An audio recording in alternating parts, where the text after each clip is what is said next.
Здравейте! Аз съм Силвия Димитрова, психолог и психотерапевт. Темата на днешното видео е свързана с една тема, която е масово преживявана, но рядко разбирана и назовавана ясно.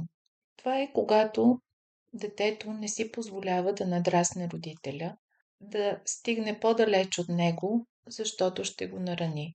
Разбира се, това е несъзнавано вярване, но то ръководи целият ни живот като възрастни.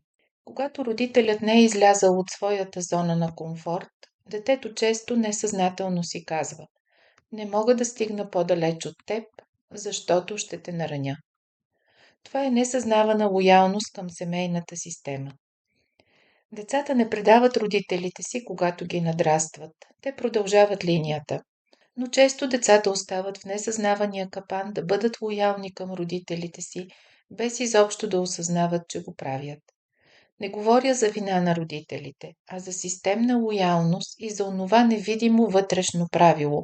Не мога да стигна по-далеч от теб, защото ще те нараня, защото ще ме изоставиш. Има една невидима граница, която много хора носят в себе си, без да я осъзнават. Граница, която не е поставена от закона, не е поставена от морала, не е поставена дори от родителя директно. Тя е поставена от любовта, но не от зрелия вид любов, а от детската любов. И тази граница звучи така: "Не мога да стигна по-далеч от теб, защото ще те нараня." Как изглежда това в реалния живот? Понякога е много очевидно и в същото време не се вижда ясно. Детето расте, става умно, способно, има потенциал. И въпреки това не си позволява да печели повече пари от родителя. Не си позволява да бъде по-успешно. Не си позволява да има по-здрав и осъзнат партньор. Не си позволява да живее по-леко и свободно. Не си позволява да бъде щастливо, без вина. И тук идва най-парадоксалното. Човекът не се саботира, защото е слаб. Саботира се, защото е лоялен. Това не е мързел. Това е системна лоялност. В семейните системи има нещо много силно. Детето не просто обича родителя. Детето принадлежи. И принадлежността е по-важна от развитието. Когато родителят не е излязъл от своята зона на комфорт, когато е останал в страх, в ограничения, в недоверие към живота или в един и същ повтарящ се модел, като например самият родител да стои в лоялността към детското си семейство, детето често си прави един вътрешен договор, несъзнателен. Договор, който казва: "Аз ще остана на нивото, което няма да те засрами. Аз няма да те надмина така, че да изглеждаш по-малък. Аз няма да бъда свободен така, че ти да изглеждаш в плен." И тогава детето често вярва, че успехът му е предателство. Вярва, че да бъде свободно и щастливо, да живее своя си живот така, както се чувства комфортно, е предателство.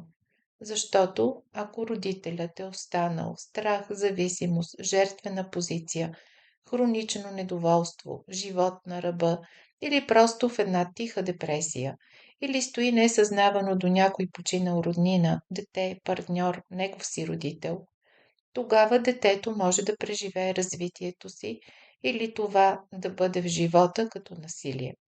Не към себе си, към родителя. И вътрешната логика звучи така: "Ако аз успея, значи ти си се провалил. Ако аз съм щастлив, значи ти си живял на празно. Ако аз имам повече, значи ти си бил недостатъчен. Ако аз се справям в този живот, значи ти не си могъл да се справиш." Това са детски изводи, но те управляват живота на възрастните хора. Това е причината много хора да се чувстват виновни, когато им се случват хубави неща в живота, когато им върви. Това е онази вина, която няма рационално обяснение. Всичко е наред, имаш работа, имаш партньор, имаш развитие. И изведнъж вина или тревожност, или вътрешен глас, който казва: "Не се радвай много, не се издигай много, не бъди прекалено." Защото прекалено означава да оставиш родителя зад себе си. И тук идва зрелостта. Зрелостта не е да обвиняваш родителя, зрелостта не е да му държиш сметка, а да видиш системата и да кажеш на самият себе си: мамо, тате, обичам те, но твоят таван не е мой таван. Твоята нужда да стоиш нещастен не е моята нужда да стоя нещастна. Това е едно от най-трудните неща, които човек прави, защото всичко това се случва несъзнавано. Защото детската любов казва: аз ще остана с теб, а зрелият живот казва: аз ще продължа напред. Децата не предават родителите си, когато ги надрастват. Те продължават линията. Нека да помним това. И когато човек започне да го разбира, се случва нещо много красиво. Той спира да живее като компенсация. Спира да бъде малък, за да бъде добър. Спира да се страхува да бъде видян, за да не страда родителя. Спира да страда, за да бъде лоялен. Но как се излиза от това? Най-важното нещо е да се види истината. Аз не съм отговорен за емоционалния комфорт на родителя си. Това е истината.